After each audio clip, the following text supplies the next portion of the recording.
प्रकरण कोर्टामध्ये गेलं, भाजपने हे चूक केली असं वाटत नाही? त्यावेळेला आम्हाला असं वाटलं होतं की हे बघून काय आता त्यावेळेला त्यांना फॉर्म भरता आला, त्यावेळेला त्यांचं ते जे सर्टिफिकेट होतं प्रमाणपत्र ते वैध ठरवण्यात आलेलं होतं.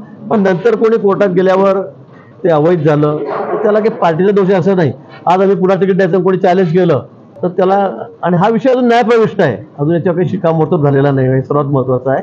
पण जोपर्यंत शिक्कामोर्तब होती तोपर्यंत मला याच्यावर काही बोलता येणार नाही. पण जाणीवपूर्वक पार्टीने बोगस सर्टिफिकेटला आम्ही त्यांना काही उमेदवार दिला असं समजण्याचं अजिबात कारण नाही.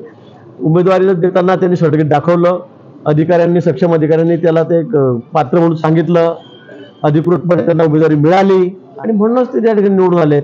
त्यामुळे आता नंतर मग कोर्ट कचेऱ्या झाल्यात, काहीतरी त्यांना कोणी चॅलेंज केलं, हा विषय वेगळा आहे. पण आजही तो विषय न्यायप्रविष्ट आहे, ते बोगस असं म्हणता येणार नाही. निवडणूक आयोग निवडणूक घोषित करण्याची शक्यता काय? निवडणूक आयोग निवडणूक घोषित करण्याची शक्यता काय? आता ते निवडणूक आयोग सांगू शकेल घोषित, पण मला वाटतं एक दोन दिवसामध्ये उद्या परवामध्ये मला असं वाटतं की निवडणुका घोषित होतील. सर्वोच्च न्यायालयाची सूचना आहे, अजित पवारांना त्यांनी शरद पवारांचं नाव आणि चिन्ह वापरून